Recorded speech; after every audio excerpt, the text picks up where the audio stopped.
कि कितनी बड़ी मार्केट है और पाकिस्तान कितना भी गैप है उसको हम फिल कर सकते हैं कि हमारा आज का नौजवान जो है ना वो कैसे जो है ना वो बहुत ज़्यादा मिलियंस ऑफ डॉलर्स में अर्निंग कर सकता है।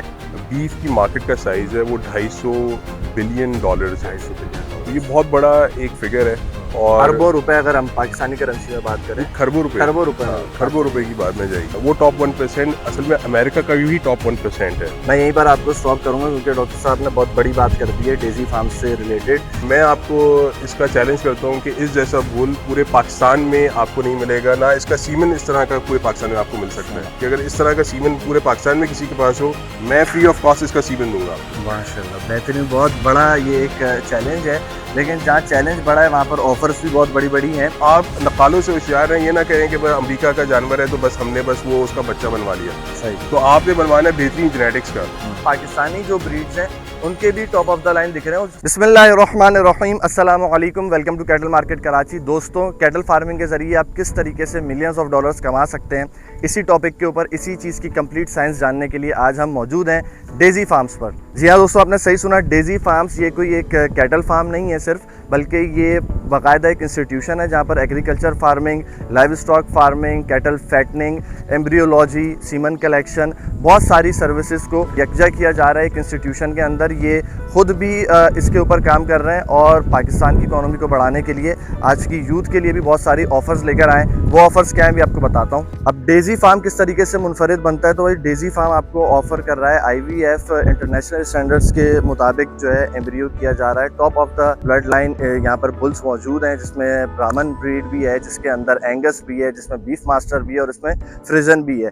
अब इसके अंदर क्या चीज़ मुनफरिद है उसको ज़रा डिस्कस कर लेते हैं। जब भी आप कोई भी गाय को, किसी भी काऊ को आप एम्ब्रियो ट्रांसफ़र कराते हैं तो एक रिस्क फैक्टर रहता है कि कहीं काऊ अबॉर्ट ना कर दे। अगर अबॉर्शन हो गई तो इतना महंगा आपने अगर एम्ब्रियो ख़रीदा है तो वो पैसे कहाँ जाएंगे। तो भाई यहाँ पर अगर आपकी काऊ अबॉर्ट हो जाती है तो आपको फ्री ऑफ कॉस्ट उसका रिप्लेस करके न्यू एम्ब्रियो बनाकर दिया जाएगा। और दूसरी जो सबसे बड़ी मैं समझता हूँ ग्रेट पॉलिसी है जो मुनफरिद बना रही है, वो ये कि अगर आपका बेबी यहाँ पर पैदा हो गया काऊ का और वो आपको बेबी पसंद नहीं आता है तो वो आपको कंप्लीट मनी बैक गारंटी दे रहे हैं, वो आपसे बाय बैक कर लेंगे। तो यहाँ पर रिस्क फैक्टर हो जाता है ख़त्म। अब सिर्फ आ जाती है प्रॉफिट फैक्टर्स की बात कि प्रॉफिट कैसे कमाया जाए। और इस चीज़ को सीखने के लिए मेरे साथ मौजूद होंगे डॉक्टर दानिश सालेहीन। तो मेरे साथ मौजूद हैं डॉक्टर दानिश सालेहीन, जो कि मैं अगर वन वर्ड बात करूँ तो वन मैन आर्मी है और इतना बड़ा इंफ्रास्ट्रक्चर बहुत थोड़े से अरसे में ये इन्होंने सारा डेवलप किया है। लेकिन मैं इनसे ही इनका एकेडमिक इंट्रो लेना चाहूँगा कि आपकी क्या क्वालिफिकेशन है, वो थोड़ा सा अपने नाजरीन को बताइए। जी, बहुत बहुत शुक्रिया आपका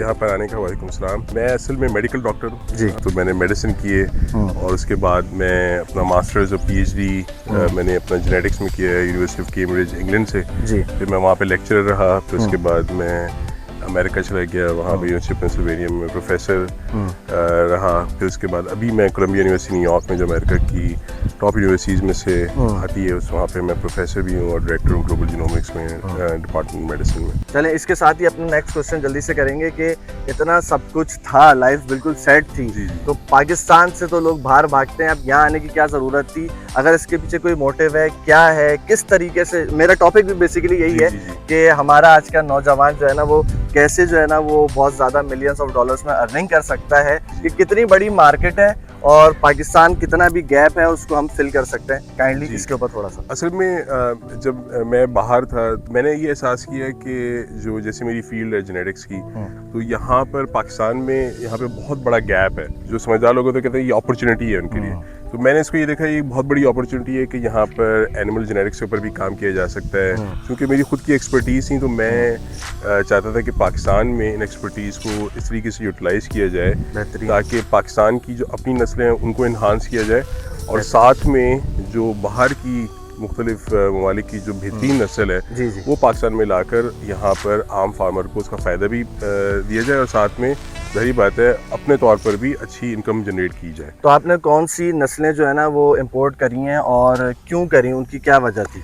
इसको समझने से पहले आपको ग्लोबल मार्केट का अंदाज़ा होना चाहिए। जो ग्लोबल बीफ की मार्केट का साइज़ है वो $250 बिलियन है। $250 बिलियन। तो ये बहुत बड़ा एक फिगर है और अरबों रुपए अगर हम पाकिस्तानी करेंसी में बात करें, खरबों रुपए की बात में जाएगी। तो उसमें अब आप ये देखें कि हमने उसी लिहाज से जो गोश्त की मार्केट को समझते हुए हमने ये कहा कि हम जो गोश्त की बेहतरीन ब्रीड्स हैं वो अभी अमेरिका में पाई जाती हैं। तो अमेरिका में भी सारे रैंचेस में इससे जो सबसे टॉप का रैंच है जो कि तकरीबन 100 साल से भी पुराना है, उसका नाम है जेडी हजन्स, उस रैंच के भी हमने टॉप 1% हमने जानवर मंगाया। वो टॉप 1% असल में अमेरिका का भी टॉप 1% है। वो उसकी खुसूसियत ये है कि वो कम अरसे के अंदर, कम खुराक के अंदर ज़्यादा वज़न बढ़ाता है और वो बीफ की मार्केट के लिए, पाकिस्तान के लिए बहुत मुनासिब है। मैं यहीं पर आपको स्टॉप करूंगा क्योंकि डॉक्टर साहब ने बहुत बड़ी बात कर दी है डेजी फार्म से रिलेटेड। अमेरिका के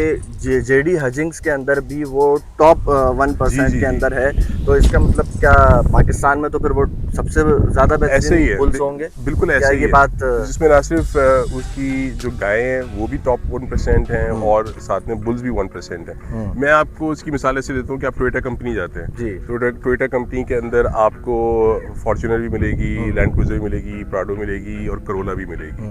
तो इसी तरीके से अमेरिका के रैंचेस में आपको तमाम रेंजेस के जानवर मिलेंगे। तो जेडी हजन्स का मतलब ये नहीं है कि बस आपने जेडी हजन्स का जानवर ले लिया, तो उनके पास तो सस्ता जानवर भी है जी, जो कि वो कट्टू माल कहते हैं। वो सही तो पाकिस्तानी कभी कभार सोचते हैं कि हम ये ले आए, लेकिन हमने उनकी रेंज का भी सबसे बेहतरीन जानवर लिया जो कि अमेरिका की अमेरिकन ब्राह्मण एसोसिएशन की वेबसाइट पर रजिस्टर्ड है और उनकी टॉप, अमेरिका की टॉप 1% में आता है। सही, तो ये बहुत ज़्यादा ज़रूरी था। तो वो आप कोई भी आपके नाजरीन में से चाहे तो वो जाके उनकी वेबसाइट पे जाके इसको कंफर्म भी कर सकते हैं। सही। अब इसके अंदर आप कौन सी ऐसी सर्विसेज दे रहे हैं जो कि रिस्क फैक्टर को बिल्कुल मिनिमाइज या ख़त्म ही एलिमिनेट कर देती हैं, वो ज़रा बताइएगा, जिससे एक आज का फार्मर है जो थोड़ा सा घबराता है एम्ब्रियो की तरफ आते हुए, तो वो किस तरीके से रिस्क फ्री हो सकती है प्रेगनेंसी या बॉर्न होने के बाद। दूसरा ये कि आपका जो सवाल का जो जवाब मुकम्मल ये है कि इसके अलावा, ब्राह्मण के अलावा हमने एंगस भी मंगाया है जो कि मार्बलिंग के हिसाब से बहुत ज़बरदस्त है,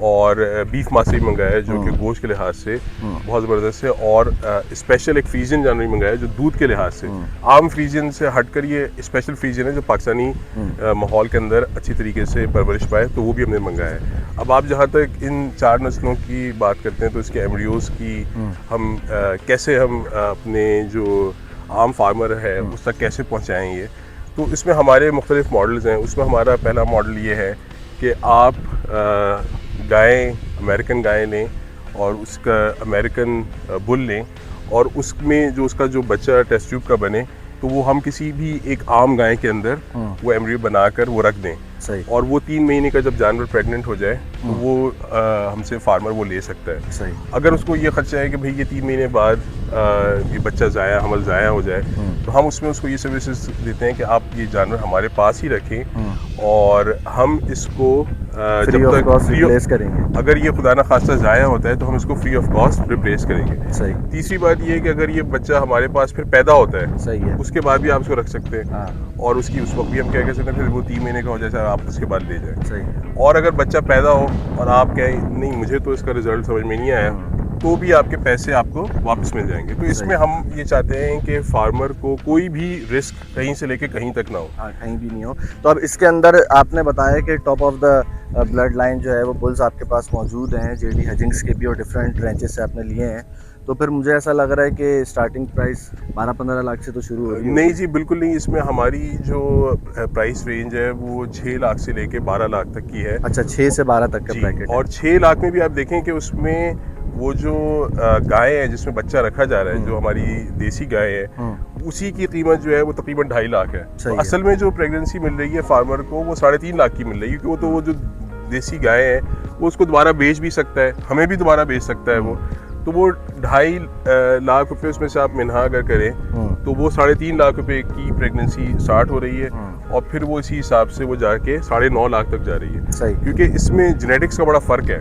मतलब एक जैसे मैंने बताया कि टोयोटा कंपनी की मुख्तलिफ उसमें वैराइटीज़ है, इसी तरीके से जेनेटिक्स के लिहाज से ही दाम मुख्तलिफ हैं। एक ही जगह से आप अमेरिका में जानवर ख़रीदते हैं, एक आपको $5,000 का मिल रहा है, एक आपको $1,00,000 का मिल रहा है। बिल्कुल। तो उसी हिसाब से हमने खरीदा है और यहाँ पर भी उसके दाम उसी हिसाब से रखे हैं। लेकिन 6 लाख वाला भी जो एम्ब्रियो होगा उसमें वो भी 100% प्योर ब्राह्मण या प्योर एंगस, जो सी भी आप ब्रीड सेलेक्ट करते हैं वो उस ब्रीड के अंदर होगा। ठीक है, अब चलते हैं ज़रा आपका इंफ्रास्ट्रक्चर देखते हैं कि किस तरीके से यहाँ पर आप जानवरों को रेस कर रहे हैं, क्या आपने इन्वायरमेंट दिया हुआ है। और एक इसके साथ एक और चीज़ मैं यहाँ पर ऐड करता चलूँ कि ये within air I guess आपने पूरा इंफ्रास्ट्रक्चर ये खड़ा किया है। ऐसे ही ऐसे ही है। ऐसे ही। तो ये तो है इनका भावलपुर ब्रांच जो मेन ब्रांच है इनकी, बट सूनर और लेटर इनकी कराची में भी ब्रांच ओपन होने वाली है।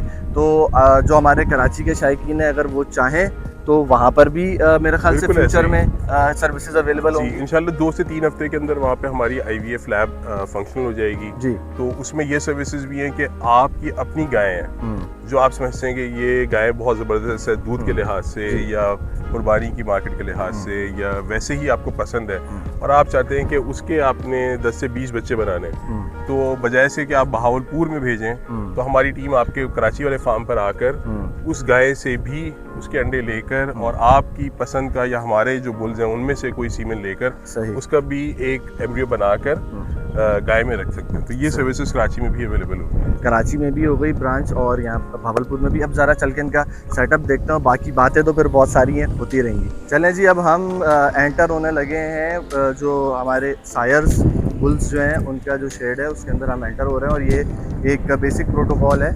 पहले आप जो है ना वो डिसइंफेक्ट कर लेते हैं अपने आप को, हाथ पाँव वगैरह, उसके बाद हम यहाँ दाखिल होते हैं। क्योंकि आप ज़रा एक मरतबा यहाँ का एनवायरनमेंट देखें, माशाल्लाह क्या इंफ्रास्ट्रक्चर है, जो ऐसा लगता है कि आप अमेरिका के किसी फार्म के अंदर मौजूद हैं। ठीक है, एक एक प्रोटोकॉल को यहाँ पे फॉलो किया जा रहा है। और अब हम चलते हैं ज़रा बुल्स की तरफ, जो कि बहुत कामली इन्वायरमेंट में बैठे हुए हैं, आराम से मज़े से बैठे हुए हैं। और एक एक बुल को मैं देख रहा हूँ कि यहाँ पे एक सेपरेट जो है वो सेक्शन दिया गया है, बांधा हुआ नहीं है किसी भी जानवर को। तो इतने ज़्यादा प्रोटोकॉल्स जो है ना वो शायद ही कहीं पे फॉलो हो रहे हों। अच्छा, इसके हवाले से बताएं कि यहाँ पे टेम्परेचर के हवाले से भी थोड़ा सा गाइड करें, इस इंफ्रास्ट्रक्चर के हवाले से थोड़ी सी गाइडेंस दें, देन फिर बुल्स की तरफ आते हैं। देखें आप अभी आपने खुद ही आप बाहर देख रहे हैं कितनी गर्मी है जी। हम यहाँ पर शेड के अंदर आए हैं, यहाँ पे पंखे चल रहे हैं, ज़रूरत पड़ती है तो हम यहाँ पर उनको पानी का शावर भी देते हैं जी। तो बिल्कुल एक यहाँ पर टेम्परेचर, यहाँ का टेम्परेचर और बाहर के टेम्परेचर में आपको खुद ही अंदाज़ा हो रहा होगा, बहुत बड़ा डिफरेंस है कि इतनी शदीद गर्मी में कोई जानवर आपको हाँफता हुआ नज़र नहीं आ रहा, बिल्कुल रिलैक्स्ड जो है ना वो मौजूद हैं सारे जानवर। अच्छा, अब ये थोड़ा सा हम बुल्स की तरफ भी आएंगे। ये तीनों सेम रेंचेस के हैं या इनमें भी कुछ डिफरेंस है, या इनमें सबसे बेस्ट आपकी नज़र में कौन सा है और क्या वजह है? ये जो जैसे ये जो बुल है ये जेडी हजन्स से बुल आया हुआ है और इसमें 709 नंबर आप इसका विजिबल है और ये जेडी हजन्स में भी HD डिवीजन का है। HD division. तो आप ये जाके अमेरिकन ब्राह्मण की वेबसाइट पर जाकर इसको चेक कर सकते हैं। और ये मैंने जैसे आपको बताया ये इतना नायाब बुल है कि ये अमेरिका का भी टॉप 1% है अपनी ग्रोथ के लिहाज से। तो आप इस पे देखें उनका जेडी हजन्स का ऊपर सिंबल भी बना हुआ है। हाँ, बैक पर तो भी बना हुआ है। वहाँ पर हर बुल इस नौइयत का नहीं है और मैं आपको इसका चैलेंज करता हूँ कि इस जैसा बुल पूरे पाकिस्तान में आपको नहीं मिलेगा, ना इसका सीमन इस तरह का पूरे पाकिस्तान में आपको मिल सकता है। उसकी वजह क्या है? उसकी वजह ये है कि इस बुल ने पैदाइश के बाद से लेके 205 दिन का जब ये हुआ तो इसका वज़न 300 किलो से भी ज़्यादा था। तो हम जो बात कर रहे थे कि अगर हमें पाकिस्तान को अपना एक्सपोर्ट की मार्केट में जाना है, हमने वो जो 250 अरब डॉलर की मार्केट में एंटर करना है, तो हमारी जो गोश्त की पैदावार की कॉस्ट है वो कम से कम होनी चाहिए। और उसका तरीका क्या है कि आपके पास अच्छी जेनेटिक्स हो, वो जेनेटिक्स के वो कम खर्चे के ऊपर ज़्यादा गोश्त बना सके।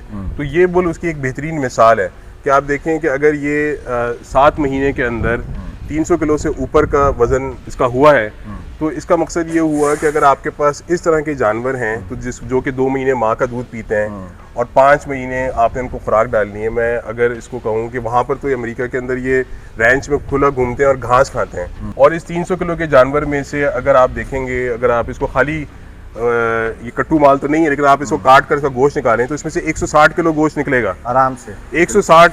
अभी तो ये इसका वजन ज़्यादा है, मैं 6 महीने की बात करता हूँ, मैं 7 महीने का था। सही। तो 7 महीने में अगर आप इसको कुर्बान करके इसका वजन निकालें तो 160 किलो इसका गोश्त निकलता। तो 160 किलो को अगर आप ज़रब दें 1200 से तो 1,92,000 बनता है। यानी कि आपने 1 लाख रुपए का खर्चा किया और आपका 92,000 रुपये इसमें प्रॉफिट है। तो ये जो प्रॉफिट है ये आपको हमारा जो अभी देसी जानवर है उसको इस 300 किलो तक पहुंचाते आपके बहुत ज़्यादा पैसे खर्चा हो जाते हैं और प्रॉफिट मार्जिन कम हो जाता है। तो ये जो इस तरह के जानवर हैं ये पाकिस्तान में बिल्कुल नायाब हैं। और आपको ये वाला जानवर जो मैंने आपको बताया, ये इस तरह का जानवर, तो मैं आपको चैलेंज करता हूँ कि अगर इस तरह का सीमन पूरे पाकिस्तान में किसी के पास हो, मैं फ्री ऑफ कॉस्ट इसका सीमन दूंगा आपको। माशाल्लाह, बेहतरीन, बहुत बड़ा ये एक चैलेंज है, लेकिन जहाँ चैलेंज बड़ा है वहाँ पर ऑफर्स भी बहुत बड़ी बड़ी हैं। बेहतरीन हो गया। अच्छा, इस बुल का स्पेसिफिकली अगर हम बात करें, इसकी अभी एज क्या है और इसका पर डे का वेट गेन रेशियो क्या है, थोड़ा उससे भी चीज़ें और समझना है। जी अभी इसकी उम्र तकरीबन आप समझे 22 महीने है। सही है। और अभी तो ये चूंकि सीमन कलेक्शन के ऊपर है तो हम इसका वेट को इतना बढ़ने नहीं देते, क्योंकि इसमें से हमने सीमन निकालना होता है। लेकिन औसतन आप इसको अगर सही इसकी खुराक दें तो ये 2 से 2.25 किलो रोज का वजन गेन करेगा। 2-2.25 किलो। बिल्कुल बिल्कुल। मैंने, क्योंकि पाकिस्तान में हो सकता है मेरी नॉलेज में ना हो, but maximum 1700 grams per day, 1500 to 1700 grams per day ब्राह्मण का ही सुना है। वैसे हमारी चोलिस्तानी या एक जो दोगली नस्लें हो गई हैं, मिक्स नस्लें हो गई हैं, वो तो 700-800 ग्राम पर डे बमुश्किल वो दे रही हैं। ब्राह्मण में भी मैंने 1500, 1200, 1500, 1700 ग्राम पर डे। आप कह रहे हैं 2 किलो, 2.25 किलो, विच मीन्स जी 2200। आप इसका रिकॉर्ड देख लेना। मैं आपको इसी वजह से कह रहा हूँ कि हम इसका अमेरिकन ब्राह्मण की वेबसाइट पर आप इसका रिकॉर्ड देखेंगे, इसमें आप थोड़ा सा इसकी ईबीवी वैल्यूज भी अगर डिस्कस करना चाहें। वही बता रहा हूँ। तो वो इस तरीके से होता है कि जब भी अमेरिका में एक बच्चा पैदा होता है ब्राह्मण का, तो उसका लाजमी होता है कि वो उसको अमेरिकन ब्राह्मण की वेबसाइट पर रजिस्टर कराएं, उसका डीएनए एनालिसिस हो। डीएनए एनालिसिस के बेसिस के ऊपर उस बच्चे की कॉस्ट डिटरमिन होती है। जो मैं आपको बता रहा था कि आपको वहाँ पे $1000 वाला बच्चा भी मिलेगा अमेरिका में, आपको वहाँ पे $1,00,000 वाला बच्चा भी मिलेगा। $1,00,000। तो वो उसकी वजह इतना बड़ा डिफरेंस है। तो आप नकालों से होशियार हैं, ये ना कहें कि अमेरिका का जानवर है तो बस हमने बस वो उसका बच्चा बनवा लिया। सही। तो आपने बनवाना है बेहतरीन जेनेटिक्स का।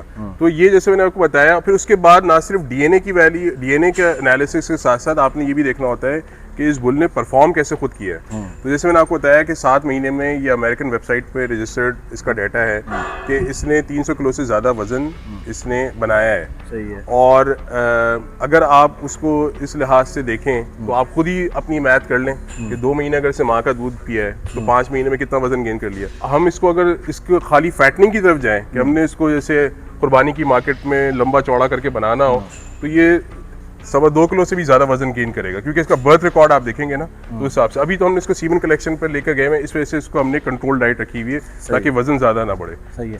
अच्छा, अब ये बुल तो जो आपने परचेज किए हैं तो बहुत कॉस्टली बुल्स हैं और मेरे ख्याल है करोड़ों में आप बता रहे थे एक बुल की जो है वो कीमत है। बट जो इनके बच्चे एम्ब्रियो के थ्रू आप प्रोड्यूस करके वो सेल करेंगे तो ये रजिस्टर्ड भी हैं एबा में, क्या वो बच्चे भी रजिस्टर्ड होंगे? जी बिल्कुल, क्योंकि उनकी माँ भी रजिस्टर्ड है और बाप भी रजिस्टर्ड है, तो जो बच्चा आएगा वो भी रजिस्टर्ड होगा। और मैं एक बात बता दूं, जाहिर बात है आपने अभी बुल देखा है, हमने तो सिर्फ गोश्त के लिहाज से इसका 1,92,000 लगाया ना। आप वैसे देखते हैं कुर्बानी की मार्केट और दूसरी मार्केट देखते हैं तो ये आपको अंदाज़ा होगा पाकिस्तान में, कराची में या लाहौर की मार्केट में, जाहिर बात है इसकी कीमत 1,92,000 तो नहीं है। नहीं है, बिल्कुल नहीं है। तो ये तो हम सिर्फ कह रहे हैं कि हमने इसको पाला और काटा, पाला और काटा, 6 महीने में काट तो दिया। ये वो बेसिकली पूरी एक फिजिबिलिटी थी जो एक फार्मर अगर इनसे परचेज करता है और इस मॉडल पे अगर काम करता है तो लॉन्ग टर्म में इस फिजिबिलिटी के ऊपर वो चल सकता है फार्मर, क्योंकि ये वो ब्रीड है जिसको बहुत ज़्यादा हैवी वंडों की ज़रूरत नहीं है। यहाँ पर भी TMR दिया जा रहा है और उसके अलावा हे आप मेरे ख्याल से दे रहे हैं, रोड ग्रास की हे दे रहे हैं। वो फैटनिंग वाला जो एक हमारे यहाँ कराची के अंदर एक जो एक वंडा होता है वो वंडा यहाँ पर नहीं प्रोवाइड किया जा रहा, क्योंकि इनको यहाँ इनसे सीमन कलेक्ट करने as a breeder, as a sire इनको यूज़ करना है।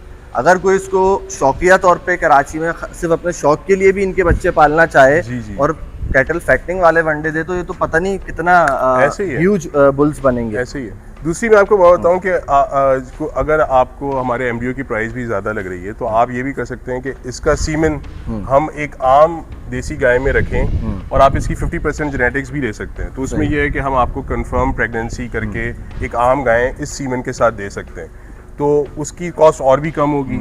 यानी एक छठी सर्विस आ गई आप एम्ब्रियो के अलावा तो नॉर्मल AI हो रही है। अगर कोई एम्ब्रियो वो अफोर्ड नहीं कर सक रहा तो वो अपनी काऊ के अंदर भी इनके सीमन या तो अपनी काऊ में भी करा सकता है कि हमारा टेक्नीशियन वहाँ जाके AI कर दे, या फिर हमारे पास ही हम आम गाय लें और हम मेक श्योर करें कि इस बुल का सीमन उसके अंदर हो और उसका जो बच्चा है वो 50% जेनेटिक्स उसकी होंगी। ज़बरदस्त। और उसके साथ साथ ये है कि आपको 50% जेनेटिक्स इसकी मिल रही होगी। सही सही सही सही, बेहतरीन हो जाएगा। एज अ पाकिस्तानी मेरा सबसे पहला क्वेश्चन ये रहेगा कि हम ब्राह्मण बुल्स इंटरनेशनल ब्रीड्स हैं, उनकी तो जेनेटिक्स बेहतर कर रहे हैं और उनको बना रहे हैं सारी चीज़ें, बट अपनी देसी नस्लों को हमने नहीं भूलना। तो देसी बुल्स जो है, हमारी जो साहिवाल ब्रीड है चुलिस्तानी, उस पर भी मैं देख रहा हूँ यहाँ पर एक साहिवाल ब्रीड में जो है ना वो बुल मौजूद है। तो आप इनकी जेनेटिक्स के ऊपर भी काम कर रहे हैं? जी जी, हमारा डेजी फार्म्स का एक अहम मिशन ये है कि अपनी देसी नस्ल को इन्हांस किया जाए। सही। तो ये जो साहिवाल नस्ल का बुल है ये डुअल पर्पज़ है, ये मीट के लिए भी इस्तेमाल होता है, इसका सीम हो सकता है इसके बच्चे और इसके मिल्क के लिए भी। मिल्क के लिए तो बहुत तो ये जो हमने इसको मंगाया है, इसकी माँ असल में एक चैम्पियन थी दूध के लिहाज से। सही है। और ये जो बुल है ये हमने इसी वजह से रखा है कि इसका सीमन भी यहाँ पे बहुत मुनासिब कीमत पे अवेलेबल है। और इसका मकसद यही है कि हमारे फार्मर्स को अच्छा एक रजिस्टर्ड बुल का सीमन मिले, जिसका जो है वो पेडिग्री भी अवेलेबल हो और उसकी ब्लड लाइन में मिल्क की चैम्पियनशिप भी अवेलेबल हो। मैं खैर अभी कबलस वक्त हो जाता है बताना, लेकिन मैं इशारा दे सकता हूँ कि इन फ्यूचर ऐसे ऐसे प्लान्स हैं और ऐसी ऐसी ब्रीड्स के ऊपर आगे काम करने के इरादे हैं डेजी फार्म्स के।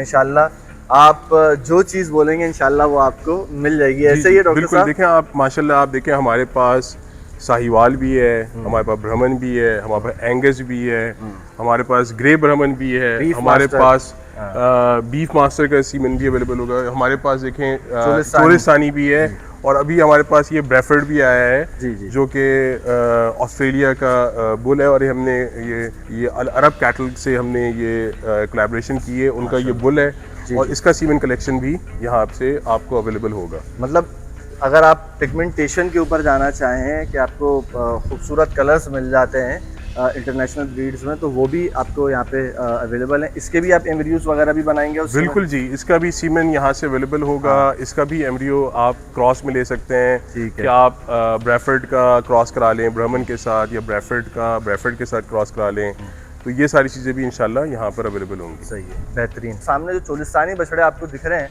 मैं इनके बारे में कुछ कहना चाहूँगा कि ये असल में हमारी कोलैबोरेशन है अली रंधावा साहब के साथ, और ये उनके बुल्स हैं। और कोलैबोरेशन इस नौइयत की है कि उनके पास इस नस्ल की चैम्पियन माएँ और बहनें मौजूद हैं जिन्होंने मिल्क रिकॉर्ड जीता है माशाल्लाह। तो अगर किसी को चोलिस्तानी नस्ल का सीमन चाहिए, जिसमें से वो चाहता है कि इसकी प्रोजेनी में से दूध बहुत अच्छा हो, तो वो इन बुल्स का सीमन ले। और ये इसकी खुसूसियत ये हमारा देसी जानवर है। तो बस इसके ऊपर ही आज की वीडियो को कंक्लूड करते हैं। बहुत सारे टॉपिक्स हैं यहाँ पर, अगर 2-2, 3-3 घंटे भी खड़े होकर हम बात करें ना तो नॉलेज ख़त्म नहीं होगी। नेक्स्ट वीडियोस को इंशाल्लाह फॉलो करिएगा। डेजी फार्म्स नाम याद रखें, भावलपुर ब्रांच से मेरे साथ मौजूद थे डॉक्टर दानिश। इंशाल्लाह नेक्स्ट वीडियो में मिलते हैं। Thank you.